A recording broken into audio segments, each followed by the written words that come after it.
Évangile de Luc, chapitre 13, la parabole du figuier stérile. Nous lirons le contexte à partir du verset 1. C'est quelque chose qui est en dehors de la parabole, mais c'est quelque chose qui amène la parabole. Alors nous sommes obligés de le méditer avec. En ce même temps, quelques personnes qui se trouvaient là racontaient à Jésus ce qui était arrivé à des Galiléens dont Pilate avait mêlé le sang avec celui de leur sacrifice.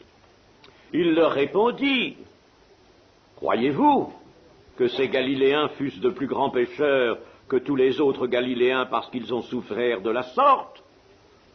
Non, je vous le dis. Mais si vous ne vous repentez, vous périrez tous également.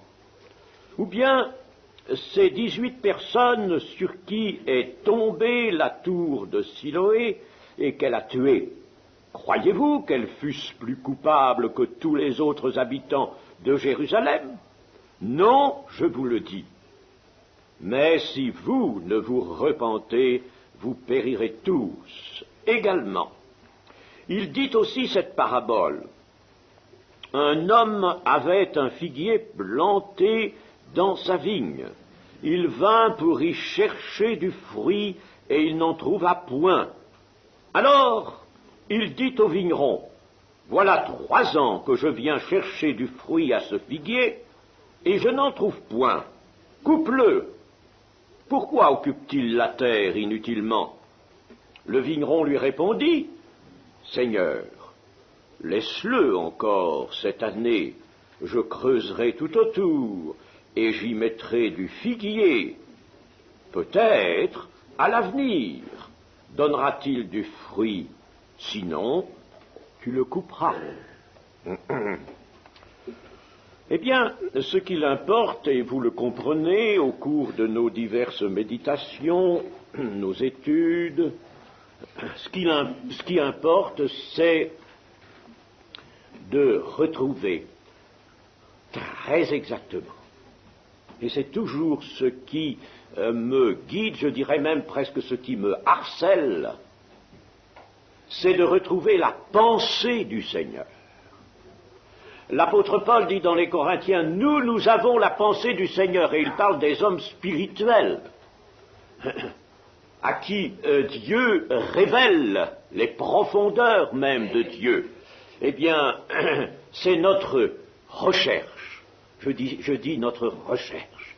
Il faut que nous recherchions constamment à retrouver la pensée de notre Seigneur. C'est cette pensée-là qui nous est précieuse. Et pour cela, il faut faire abstraction de ce que l'homme pense. Et pour cela, il faut être humble et animé de foi. On rapporte à Jésus un tragique événement qui, semble-t-il, était récent. Pilate, cet homme cruel et sanguinaire et impie par-dessus le marché, avait profité de la présence à Jérusalem de quelques pèlerins galiléens pour les surprendre et les faire égorger pendant qu'ils offraient leur sacrifice dans les parvis du temple. Si bien que leur sang coula avec celui des animaux qu'ils avaient sacrifiés. C'est ce qu'on raconte au Seigneur Jésus. Peut-être ces Galiléens appartenaient-ils à un mouvement zélote, un mouvement anti-romain, et Pilate en avait-il été averti, n'est-ce pas, ou les cherchait-il? Bien sûr, il y avait une raison. Peut-être étaient-ils, par exemple, les disciples de Judas le Galiléen, dont nous parle le livre des Actes, au chapitre 5 et au verset 37. Bref, ce fut une abomination. Et voici des gens qui viennent raconter cela à Jésus. Ils viennent lui parler de cela, bien sûr, pour savoir ce que Jésus avait à en dire. Mais n'oublions jamais que Jésus lit dans la pensée. Ne l'oublions pas, chers amis.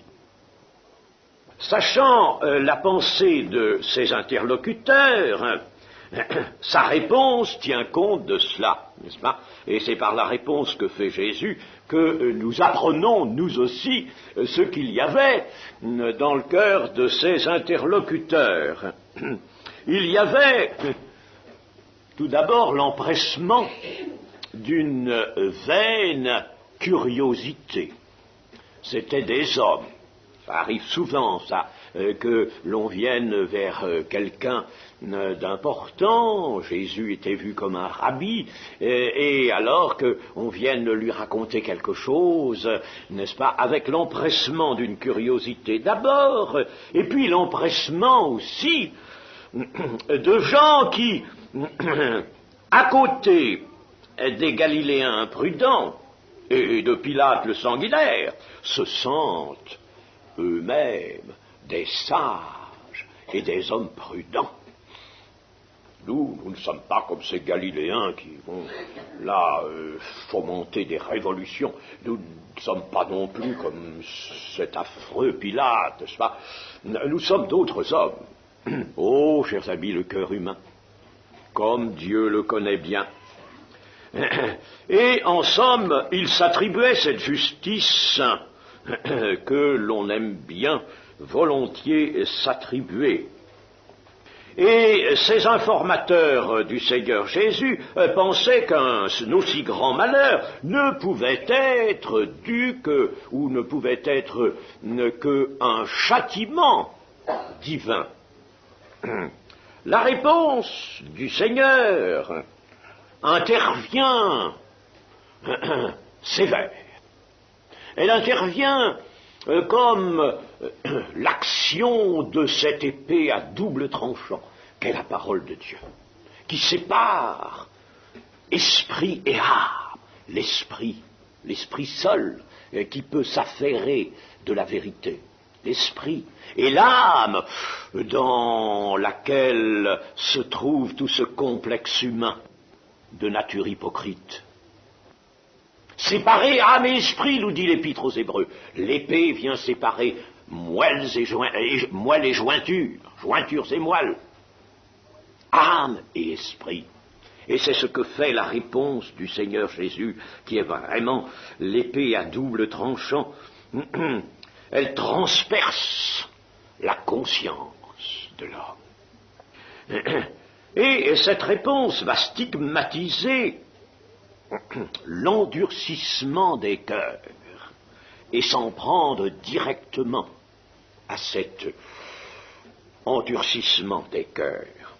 S'agira-t-il d'examiner les torts de Pilate ou ceux des Galiléens? Non, je vous le dis. Non. Non. Je me refuse. Jésus se refuse à suivre la pensée de ses interlocuteurs pour juger du tort des Galiléens, et évidemment de la cruauté de Pilate aussi. Non, il s'agit de toute autre chose. Si vous ne vous repentez, vous périrez également tous. Non, je vous le dis, il ne s'agit pas de considérer que les Galiléens sont de plus grands pécheurs que les autres. Non, ce n'est pas là la question. Ils sont tout simplement des pécheurs. Pas plus grands que les autres. Ce n'est pas ce qui importe. Tous sont pécheurs. Tous les hommes sont pécheurs. Ils sont pécheurs. Et si vous ne vous repentez, vous périrez également tous. Les interlocuteurs de Jésus étaient donc tout comme les Galiléens. Vous voyez dans la réponse du Seigneur Jésus, n'est-ce pas, ces Galiléens étaient-ils de plus grands pécheurs que les autres? Non, non, je vous le dis. Mais si vous ne vous repentez, ce qui veut dire tous le sont. Et vous qui venez me raconter cette histoire, eh bien pensez que vous êtes vous aussi les pécheurs qui ont besoin de repentance. Qui ont besoin de cette repentance. Vous voyez, n'est-ce pas, comme est dévoilée la pensée de ces gens. La parole de Dieu dévoile les pensées des cœurs. Enfin, elle est dévoilée. Vous avez besoin, vous. N'essayez pas de vous faire curieux à l'égard des Galiléens, à l'égard de Pilate et à l'égard la réponse du jugement que vous aimeriez m'entendre prononcer. Non, considérez votre péché à vous. Vous qui êtes des hommes, qui êtes comme tous les hommes, considérez le vôtre. Non pas celui d'autrui, mais le vôtre. Et repentez-vous, si vous ne voulez pas périr, vous aussi. La souffrance et la mort des Galiléens massacrés par Pilate est donc ici, pour le Seigneur Jésus, dans cette parole concise, comme le sont toutes les paroles du Seigneur, n'est-ce pas, un véritable coup d'épée. Eh bien, cette souffrance et cette mort sont l'image et l'annonce de ce qui atteindra tous les pécheurs qui ne se sont pas repentis, qui ne sont pas passés par la repentance, et même tous ceux qui, dans l'Église, ayant péché, ne se repentiraient pas. Lisez les lettres. Nous ne faisons pas ici de la doctrine, mais je dis, nous sommes à la recherche de la pensée de Jésus-Christ. Souvent, la recherche d'une doctrine, d'une dogmatique, est quelque chose qui égare. On se lance dans toutes sortes de définitions, n'est-ce pas? Et c'est ainsi que l'on a provoqué les divisions dans l'Église. Nous allons à la recherche de la pensée du Seigneur. Eh bien, il faut par conséquent que la repentance fasse son œuvre, afin que la justice que Dieu seul peut imputer, que cette justice soit obtenue. Et Jésus, dans sa réponse, va ajouter un autre fait, lui aussi récent à celui qui lui est signalé, pour réitérer son avertissement. Les 18 personnes sur qui est tombée la tour de Siloé qu'elle a tuées, croyez-vous qu'elles fussent plus coupables que tous les autres habitants de Jérusalem? Non, je vous le dis, non. On ne peut pas non plus là considérer que ces gens-là étaient plus coupables. Mais si vous ne vous repentez, vous périrez également tous.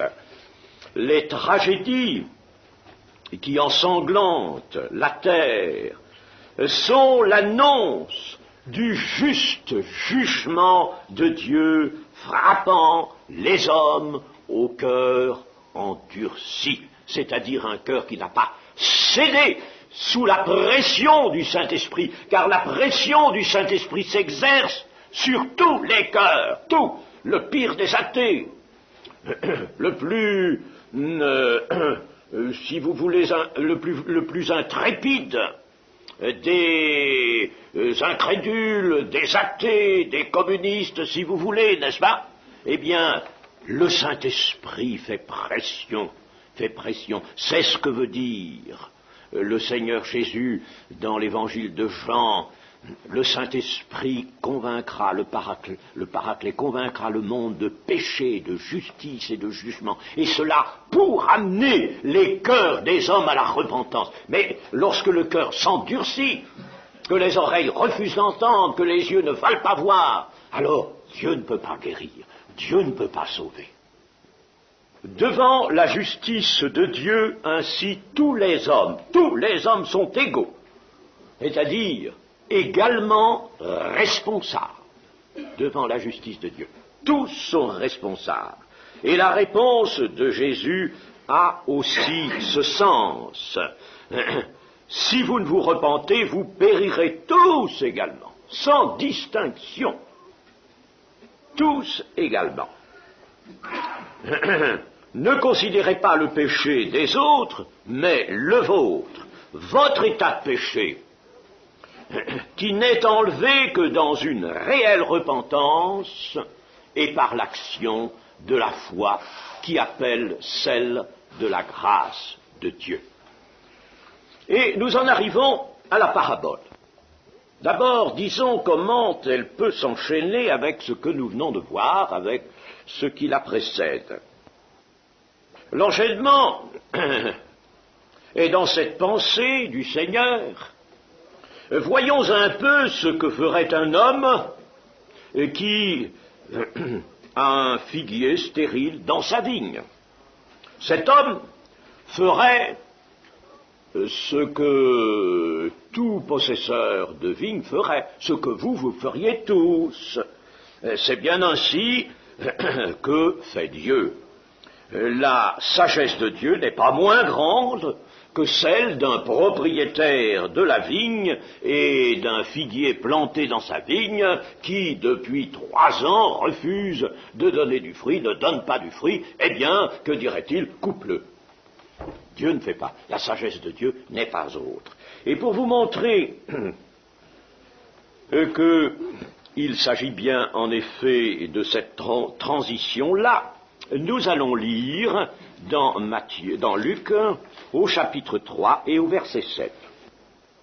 Il disait donc à ceux qui venaient en foule pour être baptisés, ça c'est Jean-Baptiste ici, pour être baptisés par lui, race de vipères, qui vous a appris à fuir la colère à venir, produisez donc des fruits dignes de la repentance, et ne vous mettez pas à dire en vous-même, nous avons Abraham pour père, car je vous déclare que de ces pierres, Dieu peut susciter des enfants à Abraham. Déjà même, la cognée est mise à la racine des arbres, tout arbre donc qui ne produit pas de bons fruits sera coupé et jeté au feu. Et Jésus reprend ici cet enseignement de Jean-Baptiste, qui était un enseignement de l'Esprit également, et il veut montrer ceci, la repentance, le passage par la repentance, c'est ce qui va vous permettre de porter des fruits de la repentance, c'est-à-dire de bons fruits, et de porter du fruit. Et si un arbre ne porte pas de fruits, eh bien Jean-Baptiste l'a déjà dit, tout arbre donc qui ne produit pas de bons fruits sera coupé et jeté au feu de l'enfer. Un figuier stérile n'a pas lieu de conserver sa place. Il occupe le sol sans utilité. Il ne peut y rester qu'en raison de son fruit. Et tout homme non repenti est ainsi. Il est comme un figuier stérile. Il occupe la terre inutilement s'il ne porte pas de fruits.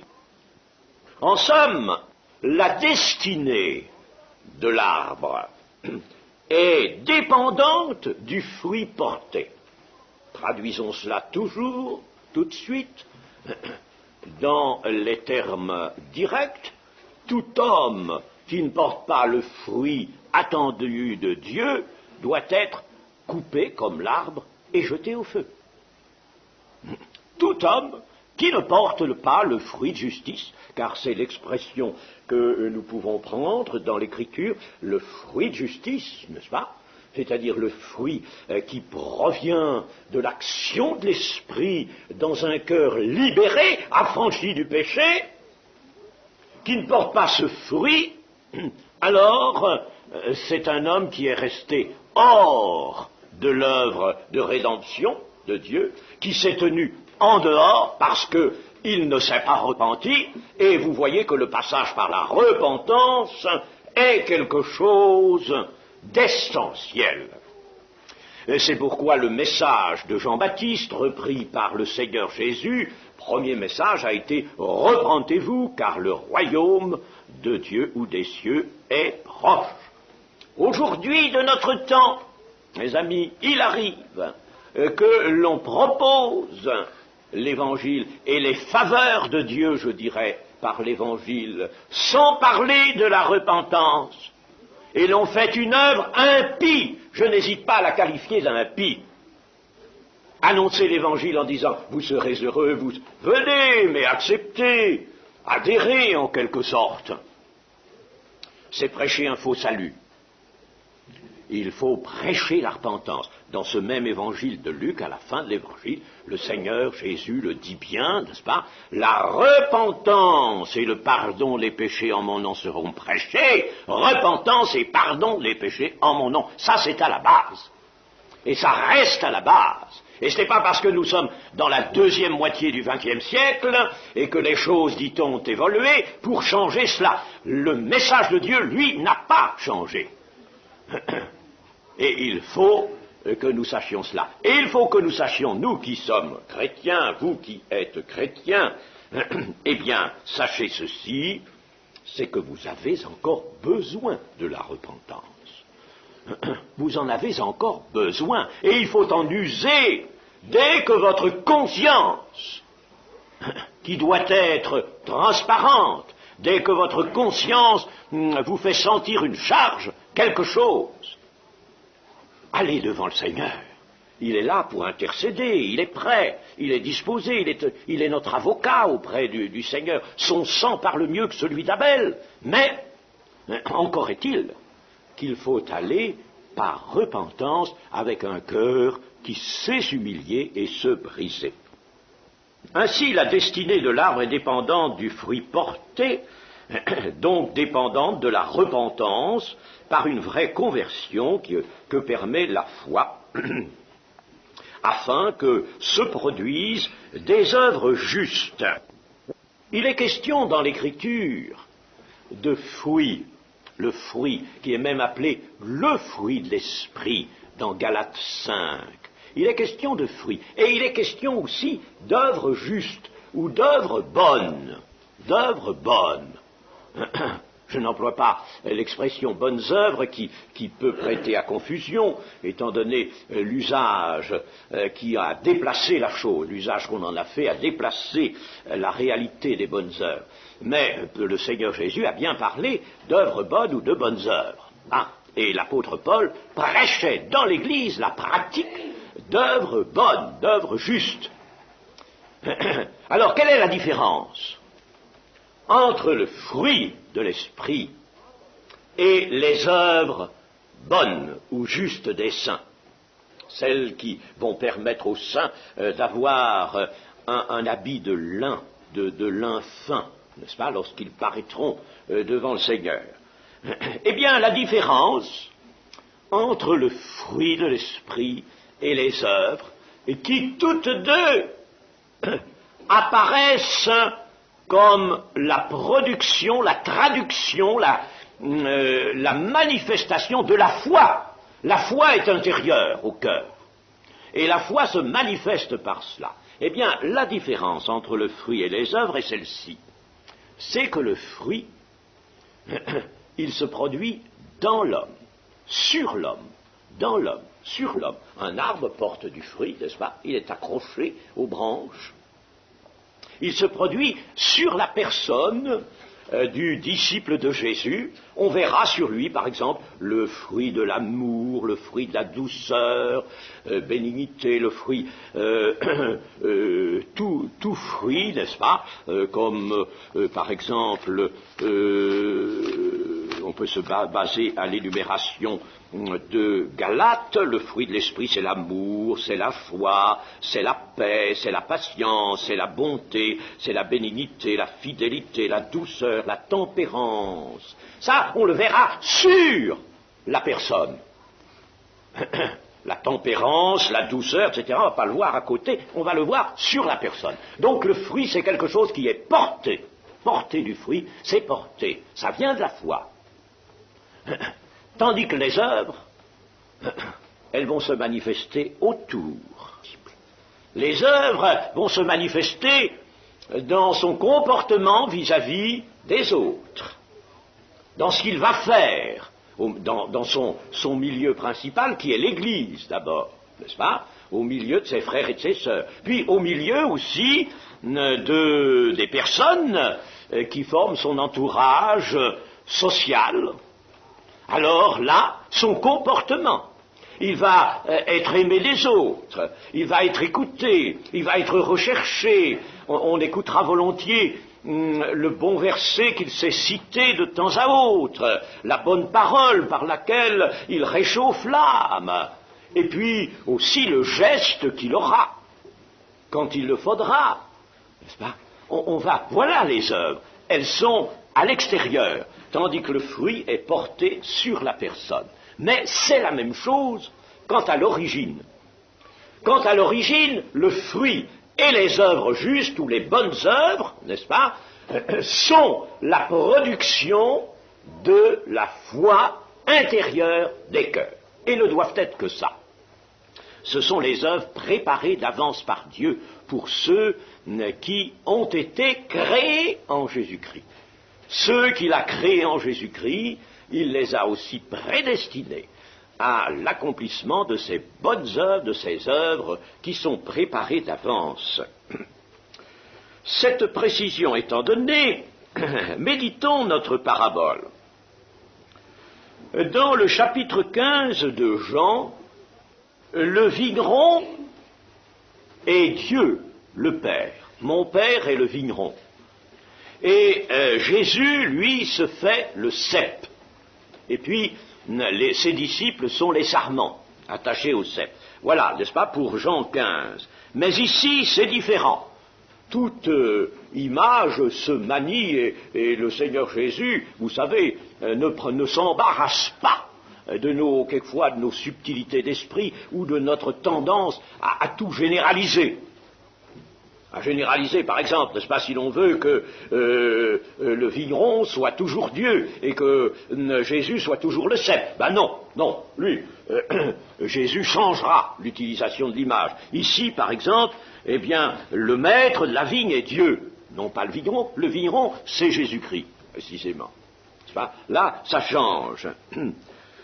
Et le figuier, qu'est-il? Eh bien, le figuier est tout simplement là pour mettre en évidence un membre du peuple de Dieu. Il est planté dans la vigne, dans le peuple de Dieu. Alors, il est un membre du peuple de Dieu sur lequel l'attention de Dieu est en train de se porter. La parabole, n'est-ce pas, porte le regard sur un certain arbre, un certain figuier qui est au milieu de la vigne, qui a été planté par Dieu, par le maître de la vigne. Il est là, n'est-ce pas? Alors, on va considérer ce figuier. On va le considérer. Depuis 3 ans déjà, le maître de la vigne vient à l'époque voulue vers ce figuier qu'il a planté et qu'il regarde avec amour. Il le regarde avec amour, c'est implicite dans ce court récit de la parabole. Et il vient vers cet arbre dans l'attente d'une production. Or, pour la 3e fois, il est déçu, absolument déçu. Pas encore de fruits. Le maître a été patient. Première année, il a dit, bon, vous reviendrez l'année prochaine. Puis l'année d'après, il dit, oh, il n'y a pas de fruits. Bon, je reviendrai l'année prochaine. Mais tout de même, au bout de 3 ans, qu'est-ce que cela signifie? Il n'y a pas de fruits. Le maître est déçu. La patience du maître de la vigne, en somme, n'a pas été récompensée. Il semble que sa patience s'exerce en vain. Ça ne change pas. Le figuier ne change pas, il reste stérile. C'est un désappointement. Et j'emploierai d'abord le mot, puisque nous l'attribuons à Dieu, n'est-ce pas, le mot tristesse. Dieu est attristé. Il est bien dit dans l'Écriture que le Saint-Esprit est quelquefois attristé. Là, Dieu est attristé. Il est dans la tristesse. C'est cette tristesse, oh, chers amis, que Dieu a éprouvée depuis le commencement de l'humanité. Il a éprouvé de la tristesse. Il a éprouvé de la tristesse devant Adam et Ève, qui se sont corrompus. Qui n'ont pas gardé sa parole, qui leur aurait fait produire un fruit merveilleux, attristés devant Adam, affligés même, car les prophètes nous permettent de le dire, eux qui traduisent la pensée de Dieu, affligés devant le peuple d'Israël, peuple au cou roide, peuple au cœur insoumis, qui ne porte toujours qu'un mauvais fruit, Le Seigneur avait planté sa vigne, Ésaïe 5, une vigne à laquelle il avait attaché tout son cœur. Avec amour, il avait préparé cette vigne et c'était son peuple. Il y avait mis un plan délicieux, le plan de Judas. Et alors qu'il s'attendait à du bon fruit, voici que cette vigne porte un mauvais fruit. Un mauvais fruit, un fruit âcre, un fruit de péché. Ah, le cœur de Dieu est affligé. C'est l'affliction aussi de Jésus-Christ. L'affliction de Jésus-Christ, tête et chef de l'Église. Tête et chef de l'Église. Lui qui exerce maintenant ce ministère glorieux, c'est le ministère du Seigneur maintenant, cela. Tête de l'Église et chef. Et affliction de Jésus-Christ, qui, à son Église, ne trouve point le fruit de justice et de vérité qu'il attendait. La voie se détourner de l'humble chemin de la vie, l'humble chemin de la vie, qui la voit se préoccuper bien plus d'elle-même que du service de Dieu auprès des hommes perdus. Ah, mes amis, moi j'ai souvent senti cette affliction qui est celle de Dieu, c'est pas la mienne n'a pas d'importance. Mais je l'ai senti. Quand j'ai vu quelquefois que l'on se concertait, que l'on prenait des dispositions pour s'occuper davantage de ce qu'on allait faire dans l'Église, peut-être pour le bon ordre de l'Église, mais bien trop de préoccupations qui accaparent pour l'Église elle-même, mais non pour le service de Dieu. Le Seigneur attendait des préoccupations pour le service de Dieu par la force de l'Esprit. Sans cesse, ainsi, Dieu voit son dessein abandonné, son grand dessein, son dessein d'amour, abandonné, malmené même par des mains imprudentes et avides, par des cœurs où revient constamment l'esprit du monde et les tristes mobiles des hommes impénitents. Dieu qui voit s'éteindre la lumière du monde qu'il a confiée à son peuple. Vous êtes la lumière du monde, vous êtes le sel de la terre, le sel perd sa saveur, la lumière s'éteint. Le cœur de Jésus-Christ est affligé. Quand le Fils de l'homme viendra, trouvera-t-il la foi sur la terre? Quand on lit cette parole du Seigneur, on se sent vraiment incliné à apporter soi-même la réponse. Non, car c'est un mot de prophétie du Seigneur. Quand le Fils de l'homme viendra, il ne trouvera, hélas, pas la foi sur la terre. La foi s'en va. On nous dit en termes savants que la terre se déchristianise. La foi s'en va. Le matérialisme gagne. L'athéisme s'empare des cœurs pour raison de haute science, pour raison de grand savoir, pour raison de hauteur que l'homme se donne en tout domaine. La foi s'en va, la foi c'est trop simple, la foi c'est trop petite chose. Et l'affliction de Dieu, c'est son amour constamment déçu, son amour qui ne peut que se changer en colère. Coupe-le au vigneron, coupe-le à Jésus-Christ qui est le vigneron, coupe-le. Le Seigneur Jésus, ne l'oubliez pas, viendra sur la terre, d'abord, avant ce retour en gloire pour le règne. Il viendra assumer cette fonction terrible du jugement. C'est lui qui viendra fouler la cuve de Dieu, les raisins de Dieu qui seront foulés Lisez l'Apocalypse. Lisez-la, et vous verrez que c'est le Seigneur Jésus qui vient, lui, fouler par l'ardente colère de Dieu, qui est la colère de l'agneau aussi. Fouler la cuve de Dieu, le jugement. Le jugement. Il y a la moisson. Il y aura la moisson. N'est-ce pas, la moisson? Gloire à Dieu. Là, il y aura un peuple nombreux. Soyez assurés que l'œuvre de Dieu n'a pas périclité dans son ensemble. Pas du tout. Un peuple nombreux, nombreux. Les élus seront nombreux. Mais il faudra à la fin fouler la cuve de l'ardente colère de Dieu. La colère de Dieu gronde, car Dieu est saint, et il ne peut pas accepter que son amour soit toujours bafoué, méprisé, et qu'aucun fruit de justice n'apparaisse. Alors le vigneron intervient. C'est grave, la situation est très grave. Le vigneron intervient.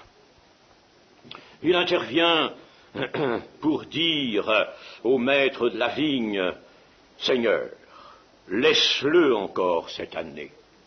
Je creuserai tout autour et j'y mettrai du fumier. Peut-être à l'avenir donnera-t-il du fruit. Sinon, tu le couperas. » Souvent, il y a eu ce dialogue, chers amis. Il y a eu souvent ce dialogue entre Dieu et un interlocuteur particulier, privilégié de Dieu, un interlocuteur proche de Dieu, qui était l'ange de l'Éternel. Et puis, même, avec un interlocuteur de Dieu qui était pris parmi les hommes, il y a eu dialogue entre Dieu et Adam. Il y a eu un dialogue entre Dieu et Noé. Noé qui marchait avec Dieu. Ah, alors Dieu lui a dit ce qu'il avait à faire, ce qu'il devait faire, et qu'il a fait. Avec persévérance, avec foi. Il a porté, lui, le fruit d'obéissance.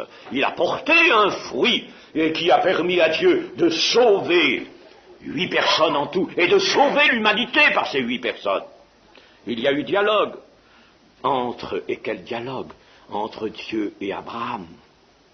Dieu et Abraham, pour Sodome notamment, sans compter les autres interventions de Dieu aux côtés d'Abraham, mais pour Sodome, s'il se trouve seulement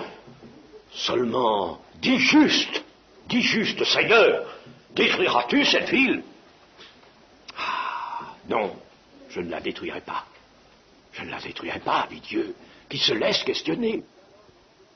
Il y a eu dialogue entre Dieu et des prophètes, ses prophètes, ses serviteurs, les prophètes, Ésaïe, Ézéchiel, Jérémie, Daniel. Il y a eu dialogue. Non pas aujourd'hui dialogue comme voudraient en proposer ceux qui n'ont que la nuit dans le cœur, car il y a des hommes sans foi qui vous parlent aujourd'hui de dialogue, mais d'un vrai dialogue avec Dieu, avec Christ Jésus. Et Jésus, lui aussi, a eu un dialogue avec son Père. Père, pardonne-leur, car ils ne savent pas ce qu'ils font. Mais nous, attention, nous savons ce que nous faisons, nous qui avons été éclairés. Comme l'a dit le Seigneur, ils n'ont aucune excuse. Nous savons ce que nous faisons. Le vigneron demande donc au maître de la vigne un délai. Un délai parce que l'amour qui s'est exercé avec patience ne peut pas rester vain. Le vigneron est là, lui, pour intercéder, parce que il connaît la justice, il la respecte, il sait que cette justice doit être satisfaite. Il la satisfait lui-même, dans sa propre personne, par le don de sa personne. Mais il intercède alors. La justice doit être satisfaite. Mais l'amour, Seigneur, encore un peu de patience, encore un délai. L'amour ne peut pas désespérer. Un délai de grâce, s'il vous plaît, Seigneur, un délai de grâce. L'amour est tellement fort. Il est fort comme la mort, il est plus fort que la mort. Essaierait-on d'engloutir les flammes de l'amour avec les eaux des grands fleuves et même de l'abîme, que l'amour ne s'éteindrait pas. C'est ce que nous dit la parole de Dieu. L'amour est plus fort que la mort. L'amour est jaloux comme le séjour des morts. Le séjour des morts, lui, il n'est jamais rassasié. Il veut prendre, engloutir des vies. Et il le fait. À cause du péché. Il le fait, il engloutit des vies, et il engloutira des vies dans l'enfer pour l'éternité. Le séjour des morts est insatiable. Le livre des Proverbes nous le montre. Le Cantique des Cantiques nous montre que l'amour, lui, est jaloux comme le séjour des morts. Plus jaloux parce que si le séjour des morts est avide et veut prendre, l'amour aussi veut prendre. L'amour veut saisir, l'amour veut garder, l'amour veut arracher à la mort.